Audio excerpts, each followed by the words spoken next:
नमस्कार विद्यार्थी मित्रांनो आपलं सर्वांचं स्वागत आहे। 23 जानेवारी 2022 रोजी झालेला राज्यसेवा पूर्व परीक्षेचा पेपर आणि त्यातील अर्थव्यवस्था, भारतीय अर्थव्यवस्था किंवा अर्थशास्त्र आपण ज्याला म्हणतो, त्या संदर्भातले प्रश्न आपल्याला या ठिकाणी बघायचे आहेत। राज्यसेवा पूर्वला आलेले बघा, एक 99% बरोबर उत्तर शोधण्याचा प्रयत्न आपण केलेला आहे विथ प्रूफ, म्हणजे जिथून आपण हे उत्तर शोधलेले आहेत ते सुद्धा तुम्हाला या ठिकाणी दाखवणार आहे। आयोगाची आन्सर की आल्यानंतर आपण त्यावर पुन्हा एकदा चर्चा करूया। मात्र सध्या कोणत्या प्रश्नांची काय उत्तरं येतात ते आपण या ठिकाणी बघतोय। पहिला प्रश्न आहे नीती आयोग। नीती आयोगाचा 2017 ते 20 त्रैवार्षिक आराखडा आहे, त्याची उद्दिष्टे कोणती? पहिलं 2022 पर्यंत शेतकऱ्याचे उत्पन्न दुप्पट करणे, डबलिंग फार्मर्स इन्कम म्हटलं होतं। दुसरं 2022 पर्यंत प्रत्येक घरामध्ये वीज पुरवठा करणे आणि त्याच्यानंतर 2022 पर्यंत प्रत्येक राज्यामध्ये केंद्रीय विद्यापीठाची स्थापना। मित्रांनो, पहिले दोन या ठिकाणी बरोबर आहे, तिसरं चुकीचं आहे। ओके, ए आणि बी बरोबर, म्हणजे 4 नंबरचं आपण बघूया काय आहेत प्रूफ। पहिलं डबलिंग फार्मर्स इन्कम आणि दुसरं provision of electricity to all household, हे या ठिकाणी होतं।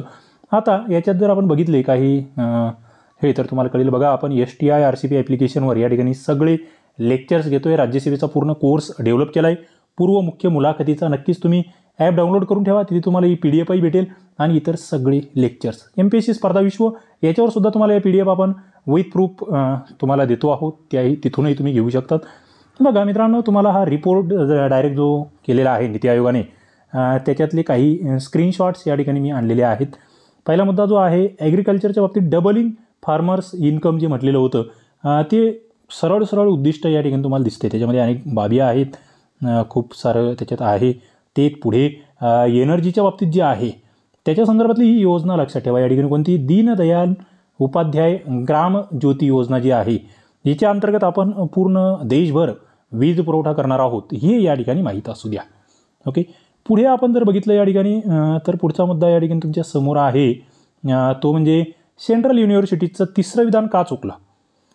सध्या जर बघितलं आपण तर या ठिकाणी तुमच्या लक्षात येईल की कोणाच्या अंडरमध्ये या ठिकाणी ही बाब येते? Department of higher education in the ministry of education याच्या अंतर्गत हे येतं आहे।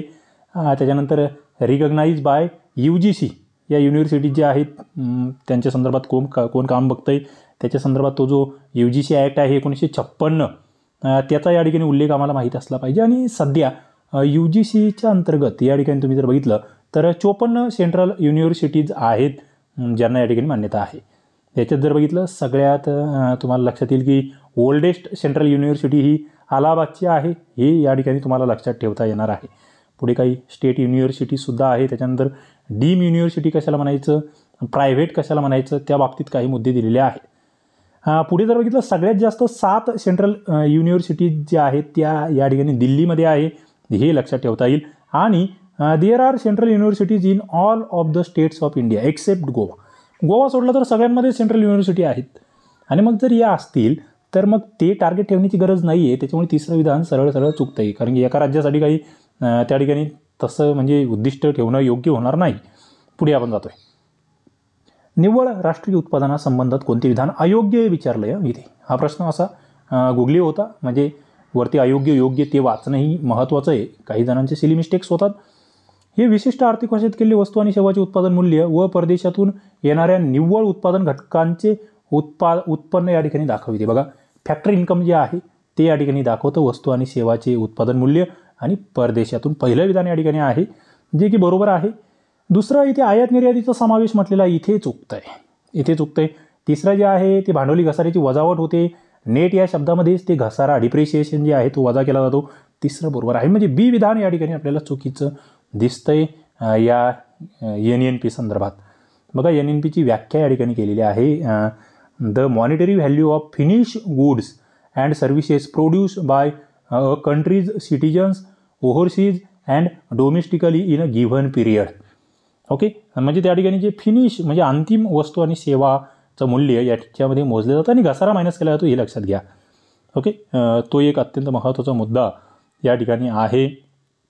पुढे आपण बघतो बघा, हे डिप्रिशिएशन जे आहे ते या ठिकाणी वजा केले जातं, एवढं लक्षात राहू द्या। पुढे अनेक बाबी आहे, NNP त्याच्यानंतर GNP याच्या संदर्भातल्या काही बाबी इथे दिलेल्या आहेत। पुढे लोकसंख्येवर प्रश्न आलेला आहे। भारतीय लोकसंख्येच्या बाबतीत लोकसंख्येवर 2-3 प्रश्न आपल्याला दिसत आहेत।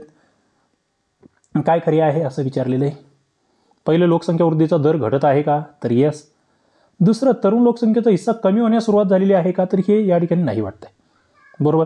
इथे जर बघितलं तुम्हाला विचारलं खरं काय आहे, तर या ठिकाणी फक्त ए बरोबर आपण जातोय. प्रूफ आपण बघूया नेमकं कशावरून हे उत्तर या ठिकाणी देतोय. पुढे आपल्याला या ठिकाणी लक्षात येईल.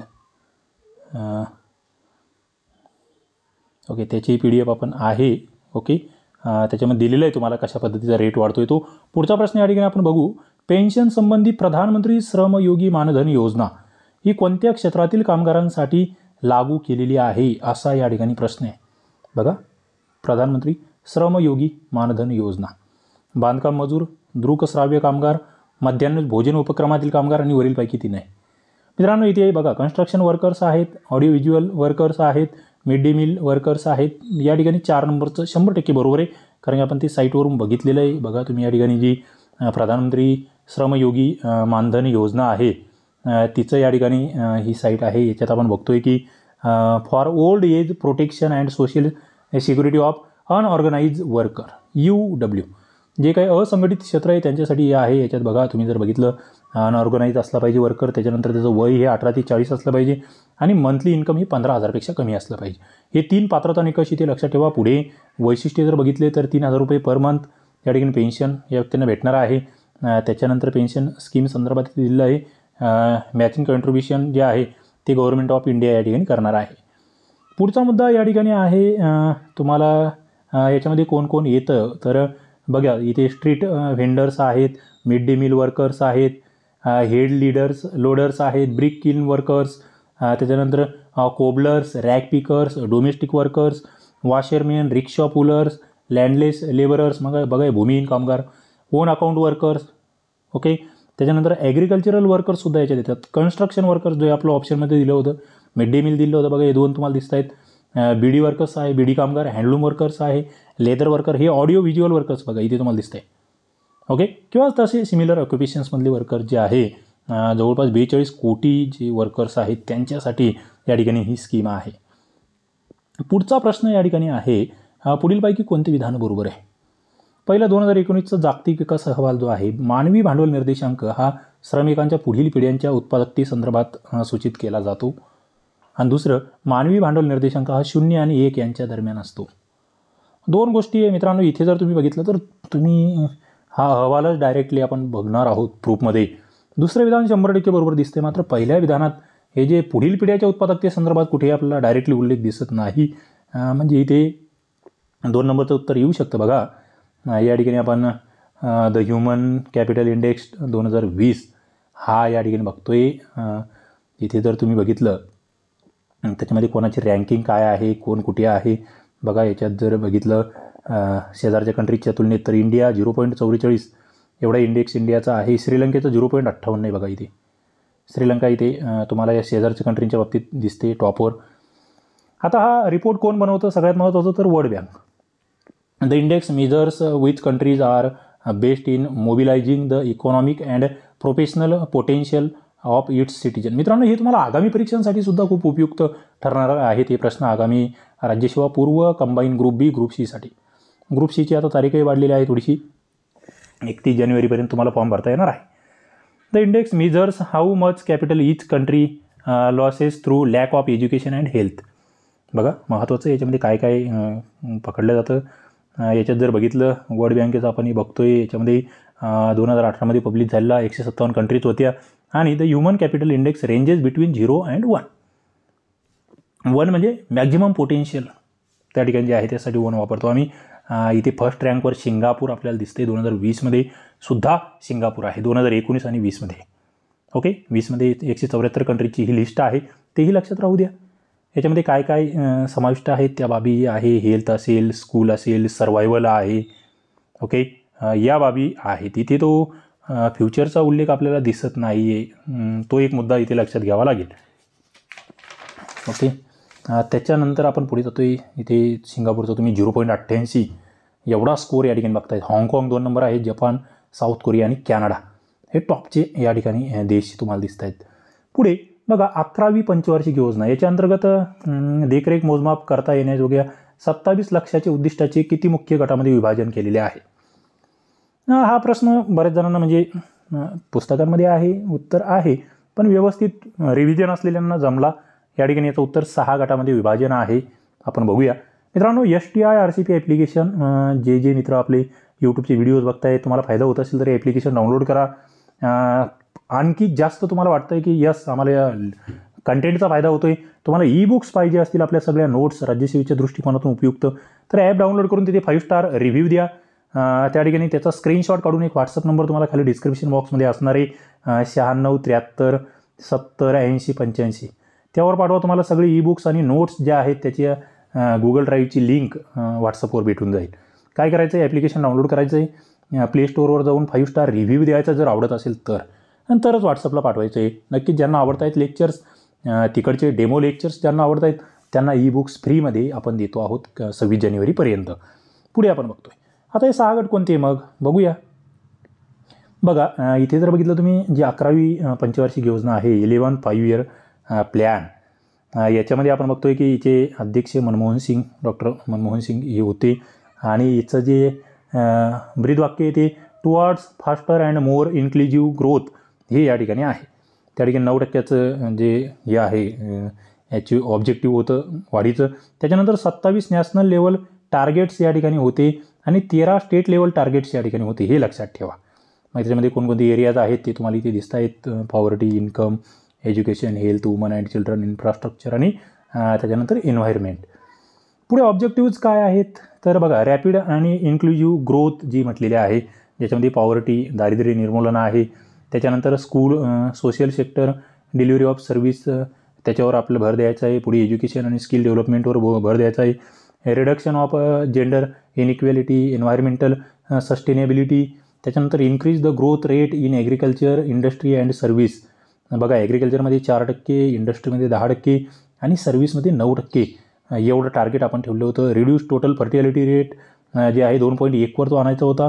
त्याच्यानंतर फर्टिलिटी रेट म्हणतो आपण, produce clean drinking water for all by 2009. एवढे टार्गेट्स होते. मेन एरिया या ठिकाणी तुम्हाला दर्शवलेले आहेत. आणि पुढचा आपला जो प्रश्न होता तो म्हणजे नॅशनल टार्गेट्स. बघा या ठिकाणी तुम्हाला दिले सरळ 27 नॅशनल टार्गेट्स होते आणि ते 6 कॅटेगरीजमध्ये डिवाईड केलेले होते, ज्यामध्ये इन्कम अँड पॉवर्टी आहे, दुसरं एज्युकेशन आहे, तिसरं हेल्थ आहे, वुमन अँड चिल्ड्रन आहे, इन्फ्रास्ट्रक्चर आहे आणि एन्व्हायरमेंट आहे. ओके, 1 2 3 4 5 6 म्हणजे तुम्हाला विथ प्रूफ आपण उत्तर देतो. तुम्हाला नक्की आवडत असतील लाईक करा, या व्हिडिओला जास्तीत जास्त शेअर करा. पुढे आपण जातोय पुढचे, आणि आपण करंट अफेअर्सचे सुद्धा तुम्हाला आन्सर की पूर्ण विथ प्रूफ टाकलेले आहे रोहिदास चोंदे पाटील GST इन्स्पेक्टर या यूट्यूब चॅनलला. त्याच्यानंतर हिस्ट्री टाकलं आहे, जिओग्राफी टाकलं आहे, आता पर्यावरणाचाही व्हिडिओ येऊन जाईल, विज्ञानाचाही येऊन जाईल, सगळे C-SATचा सुद्धा व्हिडिओ तुम्हाला या चॅनलवर भेटेल. बघा, नागरी नियोजन आणि प्राचीन वारशाचे जतन हा उद्देश समोर ठेवून केंद्रीय गृह व नागरी खात्यांतर्गत कोणती योजना राबवली जाते. सोपा प्रश्न होता हा. हृदय कार्यक्रम, सरळ साधा प्रश्न होता इथे, म्हणजे मला वाटतं चुकण्याचा विषय नव्हता. हृदय स्कीम जी आहे ती आपण बघतोय. National heritage city development and augmentation योजना याला असं म्हटलं जातं. 2015मध्ये लॉन्च झालेली होती. आणि एम काय होतं, to aim of bringing together urban planning, economic growth and heritage conversation in and inclusive manner to preserve the heritage character of each heritage city. बघा, हृदय इंडिया नावाची वेबसाईट आहे, 2015मध्ये लॉन्च आहे. अर्बन प्लॅनिंग हे sector आहे, Narendra Modi prime minister यांनी launch केली आहे. मिनिस्ट्री बघताय तुम्ही हाऊसिंग अँड अर्बन अफेअर्स, आणि बजेट 500 कोटी रुपयाचा आहे. इथे ऑब्जेक्टिव्हसुद्धा तुम्हाला या ठिकाणी दिसत आहेत. ज्या बाबी आपण बघतोय ज्याच्यामध्ये मुख्यत्वे वारसा स्थळ वगैरे जे आहे ते विकसित करणं याच्यामध्ये अपेक्षित होतं. ओके, ते इथे लक्षात घ्या. पुढे आपण जातोय पुढचा प्रश्न तुमच्या समोर. बघा, राष्ट्रीय सोलर मिशन 2010मध्ये सुरू करण्यात आले, बरोबर आहे का? यस. दुसरं 2021-22पर्यंत 1 लाख मेगावॅट वीज निर्मिती हे उद्दिष्ट आहे का? मित्रांनो, पहिलं तर यस बरोबर आहे. आता थोडंसं ते वाचन असणं गरजेचं आहे, रिव्हिजन गरजेचे आहे. हे मिशन आपण मागच्या 10 वर्षापासून बघतोच आहे. पण इथे काही जण गोंधळले. इथे हे 1 लाख जे आहे ना, काही जणांनी 100 गिगावॅट वाचलेलं असतं, बरोबर आहे, हे वाचलेलं असतं काही जणांनी. पण ते गिगावॅट आणि मेगावॅटचं जे रूपांतरण आहे एककांचं ते माहीत असेल तर मग या ठिकाणी तुम्हाला उत्तर आलं असतं की यस दोन्ही बरोबर आहेत. ओके, दोन्ही बरोबर आहेत. मित्रांनो, इथे जर तुम्ही बघितलं तर तुम्हाला पहिलं म्हणजे 2010मध्ये सुरू झालं ते तर सहज आहे. पण इथे 100 गिगावॅट बरोबर 1 लाख मेगावॅट हे रूपांतरण तुम्हाला मुद्दा मी दिलेलं आहे या ठिकाणी, ते लक्षात घ्या. पुढीलपैकी यांचा सहसर्कीय विकास उद्दिष्टांमध्ये समावेश होत नाही. बघा, मिलियन डेव्हलपमेंट गोल्स MDG मध्ये कशाचा समावेश होत नाही. पहिलं, प्राथमिक शिक्षणाचे सार्वत्रिकरण याच्यामध्ये आहे का? दुसरं, स्त्री पुरुष समानतेला प्रोत्साहन आहे का? तिसरं, अर्भक मृत्यूचे प्रमाण कमी करणं आहे का? आणि पर्यावरणीय शाश्वतता आहे का? बघा, याचं इंग्लिशमध्ये तुम्हाला बऱ्याच वेळेस तुम्ही वाचू शकता, तिथेही तुमच्या लक्षात येईल की पहिला मुद्दा जो आहे अचीव युनिव्हर्सल प्रायमरी एज्युकेशन, पहिला मुद्दा तर होता. दुसरं, promotion of gender equality, yes, त्यालाही प्रोत्साहन आहेच आहे. तिसरं जे होतं ना, हे रिड्युसिंग इन्फंट मॉर्टॅलिटी, ते इन्फंट नाही मित्र, इन्फंट नाही, ते चाइल्ड आहे, चाइल्ड. ओके, चाइल्ड होतं इथे तिसरं विधान चुकणार आहे. पर्यावरणीय शाश्वतता आहे, एन्श्युअर एन्व्हायरमेंटल सस्टेनेबिलिटी आहे. म्हणजे इथे तुम्ही जर बघितलं, तुम्हाला विचारलेलं होतं की कशाचा समावेश होत नाही, तर मी C सोबत जातो आहे, कारण की प्रूफ आहे आपल्याकडे. तुम्ही डायरेक्ट साईटवर जाऊन बघितलं तर तुमच्या लक्षात येईल की कोणकोणती गोल्स होते. बघा, पहिलं जे आहे eradicate extreme poverty and hunger होतं. याच्यामध्ये 8 गोल्स होते एकूण याच्यात. बघा, MDG 8 आहेत, लक्षात घ्या. सस्टेनेबल डेव्हलपमेंट गोल्स किती आहेत मला कमेंट बॉक्समध्ये सांगा, कारण की याच्यावरही तुम्हाला 2 प्रश्न आलेले आहेत. अचीव युनिव्हर्सल प्रायमरी एज्युकेशन जे की ऑप्शनमध्ये होतं. Promote gender equality and empower woman, तेही ऑप्शनमध्ये होतं. त्याच्यानंतर रिड्यूस चाइल्ड मॉर्टॅलिटी. बघा, तुम्हाला ऑप्शनमध्ये काय होतं माहिती आहे का, इन्फंट मॉर्टॅलिटी हा शब्द होता, त्याच्यामुळे ते चुकतं. इम्प्रूव्ह मॅटर्नल हेल्थ आहे, combat HIV AIDS malaria and other disease आहे, एन्श्युअर एन्व्हायरमेंटल सस्टेनेबिलिटी आहे, develop global partnership for development आहे. तर असे हे या ठिकाणचे गोल्स आपल्याला दिसत आहेत. पुढे, खालीलपैकी कोणते विधान हे राष्ट्रीय लोकसंख्या धोरण 2000च्या ध्येय साध्य करण्यासंदर्भात योग्य आहे? 2000चं ध्येय साध्य करायचं आहे आम्हाला, लोकसंख्या धोरण 2000. बघा, पहिले दिले मुले व मुली या दोघांच्या बाबतीत प्राथमिक व माध्यमिक शाळा पातळीवरील गळती 30% खाली आणणे हे चुकलेलं होतं. इथे 20% आहे. जन्माच्या वेळी दर आजारी अर्भक मृत्यूदर 20पेक्षा खाली आणणं, असं या ठिकाणी जर बघितलं तुम्ही तर आपल्याला ते सुद्धा चुकीचं दिसतंय. पुढे, जन्माच्या वेळी माता मृत्यू दर जे आहे 100पेक्षा कमी आणणे हे बरोबर आहे. जन्म मृत्यू विवाह गरोदरपणा 100% साध्य करणे हे बरोबर आहे. म्हणजे ते C आणि D बरोबर येतं आहे. A आणि B या ठिकाणी चुकतं आहे. आपण बघूया, कारण की हे धोरण खूप गाजलेलं आहे. याच्यावर मागच्या 10 वर्षापासून प्रश्न येत आहेत. ओके, सातत्याने येत आहेत. याचे अध्यक्ष कोण होते तर डॉक्टर MS स्वामीनाथन. हे आगामी परीक्षांसाठी, फक्त आजचं तुम्हाला आन्सर की चेक नाही करायचे, पुढच्या परीक्षांसाठी कामाला येणारे. अल्पकालीन उद्दिष्टांमध्ये काय आहे? संतती नियमनासाठी आवश्यक साधनं, आरोग्याच्या पायाभूत सुविधा, एकात्मिक सेवा पुरवणे. मध्यमकालीन उद्दिष्टामध्ये काय आहे? हम दो हमारे दो. ओके, दीर्घकालीनमध्ये काय आहे? 2045पर्यंत स्थिर स्थावर होणे. आता शिफारशी काय होत्या बघा, पहिलं म्हणजे मोफत प्राथमिक शिक्षण सक्तीचे. त्याच्यानंतर गळतीचं प्रमाण बघा 20%पेक्षा कमी आणणं हे होतं आहे. इथे 30% दिलेलं होतं, त्याच्यामध्ये ते चुकतं आहे. जननदर नियंत्रणात आणायचं आहे. त्याच्यानंतर 2 मुले, निर्बीजीकरण, 5000 रुपयाचं विमा पॉलिसी, 18 वर्षापेक्षा उशिरा विवाह करणाऱ्या मुलींना बक्षीस देणं, ते एक प्रमाण होतं. त्याच्यानंतर हे बरोबर आहे. माता मृत्यूदराचं प्रमाण 1 लाख जिवंत जन्मामागे 100पेक्षा खाली आणायचं होतं. 80% प्रसूती संस्थात्मक आणि 100% प्रशिक्षित व्यक्तीच्या उपस्थितीत व्हावी हे एक टार्गेट या ठिकाणी आहे. आणि हे एक विधान केलं होतं. जन्म मृत्यू विवाह गर्भधारणा 100% नोंदणीचं लक्ष या ठिकाणी होतं. पुढे, रुग्णवाहिकांसाठी विशेष फंड आणि कमी व्याजदराची कर्ज उपलब्धी. त्याच्यानंतर लहान कुटुंब धोरण राबवण्यासाठी पंचायत समिती झडपींना बक्षीसं या ठिकाणी आपल्याला दिसत आहेत. पुढचा प्रश्न हा आहे, कन्फ्यूज करू शकतो काही जणांना निश्चितपणे. पर्यावरण शाश्वतता हे उद्दिष्ट व आर्थिक वृद्धीचे उद्दिष्ट यात नेहमी संघर्ष असतो.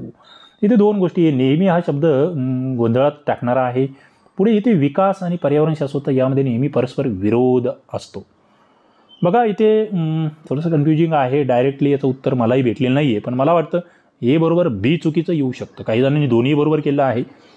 इथे मी तरी A सोबत जातो आहे. बघा, तुमचं काय मत आहे खाली कमेंट बॉक्समध्ये सांगा. प्रूफ असेल तर व्हॉट्सअप नंबर मी दिला आहे, त्याच्यावर तुम्ही प्रूफ पाठवू शकतात. पुढे, रेरा नियमन व विकास कायदा या संदर्भात पुढील विधानं विचारात घ्या. बघा, पहिला मुद्दा इथे दिला आहे की हा 2016मध्ये संमत झाला, जे की बरोबर आहे. दुसरा दिला आहे घरांच्या खरीददाराचे हित सांभाळायचे आहे का, तर यस. तिसरं दिलं आहे जम्मू काश्मीरमध्ये लागू नव्हतं का, यस, कारण ह्यानंतर लागू झालं आहे जम्मू काश्मीरमध्ये, हे लक्षात घ्या. इथे मी सर्व बरोबर यासोबत जातो आहोत. तिसऱ्या ऑप्शनबाबत थोडंसं कन्फ्युजिंग आहे, पण त्याचे आपण प्रूफ बघितले. Real estate regulation and development act 2016 RERA आपण बघतोय. ओके, तो ॲक्ट जो आहे 2016चा आहे, पार्लमेंटने त्या ठिकाणी पास केलेला आहे. त्याच्यानंतर इथे बघा, ते टार्गेट जे विचारलं होतं की which seeks to protect home buyers as well as help boost investment in the real estate industry. एक तर होम बायरला प्रोटेक्ट करायचं आहे आणि दुसरं जे रिअल इस्टेट इंडस्ट्री आहे तिला बूस्ट करायचं आहे. या दोन बाबी इथे होत्या. ओके, या दोन बाबी इथे लक्षात ठेवा. त्याच्यानंतर 2018मध्ये आपण बघतोय जम्मू काश्मीरच्या बाबतीमध्ये अप्रूव्ह झालेला आहे या ठिकाणी हा ॲक्ट. म्हणजे सुरुवातीला लागू होता असं आपल्याला म्हणता येणार नाही असं मला तरी या ठिकाणी वाटतं आहे. त्याच्यामुळे मी सर्व बरोबर असं उत्तर या ठिकाणी देतो आहे. जम्मू काश्मीर ॲप्लिकेबल 2018मध्ये म्हटलेलं आहे. पुढे आपण जातो आहे. बघा, भाववाढी संदर्भातला हा प्रश्न होता, सोप्या स्वरूपाचा प्रश्न. रांगती चलनवाढ, क्रिपिंग इन्फ्लेशन आपण ज्याला म्हणतो, ही आर्थिक वृद्धी आणि अनुकूल परिणामांसाठी फायदेशीर असू शकते. यस, हे विधान बरोबर आहे. दुसरं जे या ठिकाणी विधान केलं होतं की चलनवाढीच्या काळात पैशाचे मूल्य वाढते तर ती घटते. ओके, खूप जास्त पैसे मोजावे लागतात एखादी गोष्ट घेण्यासाठी. चलनवाढ ही ऋणकोला लाभदायक असते का, तर यस, ऋणकोला फायदा आहे त्याचा. मग मात्र विषमता कमी होते असं आपल्याला म्हणता येत नाही. म्हणजे ए आणि सी या ठिकाणी बरोबर आहे. ए आणि सी, ते 4 नंबरचं उत्तर तुम्ही बघतायत, 48चं 4. चलनवाढ महागाई मोजण्याचं हे एक परिणाम आहे, हे लक्षात, परिमाण आहे, एकक आहे, हे लक्षात घ्या. वस्तू व सेवाच्या किमतीमध्ये जी वाढ होते, अनियंत्रित वाढ, तिला आपण चलनवाढ म्हणतो. ओके, चलनवाढ किंवा महागाई हे समानार्थी शब्द आहेत. त्याच्यामुळे क्रयशक्ती, चलनाची क्रयशक्ती कमी होते, रोजगार निर्मितीची क्षमता कमी होते, हे आम्हाला माहीत असलं पाहिजे चलनवाढीमुळे. बघा, क्राउथर यांची व्याख्या आहे की किंमत चलनवाढ अशी स्थिती आहे की ज्यामध्ये पैशाचे मूल्य घटते आणि पातळीमध्ये वाढ होते. पैशाचे मूल्य घटतं आहे म्हणजे तुम्हाला दिलं होतं पैशाचे मूल्य वाढतं, ते चुकतं. अधिक झालेला पैसा जेव्हा कमी वस्तूंचा पाठलाग करतो त्याला आपण चलनवाढ म्हणतो. कोलबर्नची वाक्य आहे. चलनवाढ, मुंबईमध्ये याला इंग्रजीमध्ये याला इन्फ्लेशन म्हणतात, मराठीमध्ये चलनवाढ, चलन विस्तार, किंमतवाढ, भाववाढ, मुद्रास्फीती किंवा चलन फुगवटा असे शब्द आहे. म्हणजे किमती वाढत आहेत, किमतीमध्ये झालेली वाढ आहे, पैशाच्या मूल्यात झालेली घट आहे. वस्तू आणि सेवाच्या खरेदीसाठी गरजेपेक्षा जास्त या ठिकाणी पैसे मोजावे लागत आहेत. ओके, हा मुद्दा महत्त्वाचा आहे. खरेदी शक्ती याच्यामध्ये कमी होते, ते लक्षात घ्या. त्याच्यानंतर वस्तू व सेवांची मागणी वाढलेली असते, रोजगार निर्मिती क्षमता वाढते, बेरोजगारी कमी होते, याचा फायदा ऋणकोंना होतो, लक्षात घ्या. आता इथे एक मुद्दा हा आहे, धनकोंना मात्र तोटा आहे. आणि चलन संकोच जे आहे याला चलन घट म्हणूया आपण. याच्यामध्ये काय होते, खरेदी शक्ती जी आहे ती त्या ठिकाणी वाढते आहे, हा मुद्दा लक्षात घ्या. मागणी कमी झालेली असते, रोजगार निर्मिती क्षमता कमी होती, बेरोजगारी वाढते. या ठिकाणी मात्र फायदा धनकोंना आणि तोटा ऋणकोंना आहे. कशामध्ये म्हटलं मी, चलन घटीच्या बाबतीत म्हटलं. म्हणजे दोन्ही बाबी आपण इथे क्लिअर केलेल्या आहेत. आता चलनवाढीचे प्रकार जर बघितलं, तुम्हाला इथे विचारलं होतं रांगती चलनवाढ, ज्याच्यामध्ये की 3% वार्षिक चलनवाढ जी आहे तिला आपण म्हणतो. चालणारीमध्ये 3 ते 7% ती आटोक्यात आणावी असं म्हटलं गेलं. पळणारी तर ती 20%च्या आसपास, 10 ते 20%.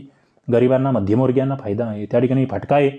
ओके, झंझावादी किंवा बेसुमार चलनवाढ जी की 20%पासून 100%पर्यंत, त्याच्यामुळे तर उद्ध्वस्तच होत आहे. दुसऱ्या महायुद्धानंतर हंगेरीसारख्या ठिकाणी म्हणजे दर 13 तासांनी किमती दुप्पट होत होत्या तिथे. मग त्याच्यातून बरेच बाबी आहे की मागणीत वाढ घडवणारे घटक कोणते, त्याच्यामुळे किंमत वाढते. शासकीय खर्च जर खूप वाढवला, तुटीचा अर्थभरणा केला, चलन पुरवठा वाढवला, खाजगी खर्च वाढला, लोकसंख्या वाढली, तर या बाबी घडू शकतात, चलनवाढ घडून येऊ शकते. पुढे, शाश्वत विकास ध्येयाच्या संदर्भात खालील कोणते विधान योग्य आहेत असं म्हटलेलं आहे. शाश्वत विकास ध्येय, SDG. इथे जर तुम्ही बघितलं तर पहिलं विधान केलं आहे की संयुक्त राष्ट्राची परिषद रिओ दी जानेवारी 2015 झाली. मित्रांनो, हे विधान चुकतं आहे, कारण ही परिषद 2012मध्ये झाली होती. पुढे शाश्वत विकास ध्येय, जागतिक ध्येय, यस, हे बरोबर म्हणतो आम्ही. त्याच्यानंतर हे विधान जसंच्या तसं आहे, तुम्ही डायरेक्टली त्या वेबसाईटवर जाऊन आपण तुम्हाला प्रूफ मी देतो की जे जागा घेतं आहे SDG MDGची. आणि त्याच्यानंतर 2012पासून, नाही तर 2015पासून अस्तित्वात आलं. म्हणून बी आणि सी या ठिकाणी बरोबर आहे. 49चं उत्तर 3 आहे. Sustainable development goals. ओके, जे की 17 इंटरलिंक ग्लोबल गोल्स आपण ज्याला म्हणतो आहे. Blueprint to achieve a better and more sustainable future for all. याचं तुम्हाला टार्गेट दिसतं आहे की फ्युचर जे आहे चांगलं असलं पाहिजे, सस्टेनेबल, त्यासाठी आहेत. 2015मध्ये सेट केलेले आहेत युनायटेड नेशनच्या जनरल असेंब्लीने. आणि 2030पर्यंत हे आपल्याला साध्य करायचे टार्गेटेड इयर आपलं ते आहे. ओके, ते लक्षात घ्या. मिशन स्टेटमेंट या ठिकाणी तुम्हाला लक्षात ठेवायचं आहे. Blueprint to achieve a better and more sustainable future for all people and the world by 2030. आता याच्यामध्ये बऱ्याच बाबी दिल्या आहे, कधीपर्यंत काय, 17 SDG जे आहेत ते तुम्हाला करून ठेवायचे आहे. त्याच्यामध्ये कोणकोणते ॲग्रीमेंट पास झाले, शेंदेई फ्रेमवर्क असेल, आदिस अबाबा ॲक्शन अजेंडा असेल, त्याच्यानंतर ट्रान्सफॉर्मिंग आवर वर्ल्ड नावाचा जो अजेंडा आहे तो या ठिकाणी तुम्ही बघता येईल. Paris agreement on climate change तो याच्यामध्ये मान्य झालेला आहे. या बाबी माहीत असल्या पाहिजे. त्या गोलचं तुम्हाला इथे बॅकग्राऊंड सांगितलेलं आहे. इथे बघा एक वाक्य वापरलं, the SDGs replace the MDGs which started a global effort in 2000 to tackle the indignity of poverty म्हटलेलं आहे. UNDPच्या वेबसाईटवरचं हे वाक्य आहे. त्याच्यामुळे तुमच्या लक्षात येईल की इथे 3 नंबरचं C नंबरचं विधान कसं बरोबर होतं. पुढे याचं बॅकग्राऊंड ऑब्जेक्टिव्ह दिलेले आहे, बऱ्याच बाबी आहेत.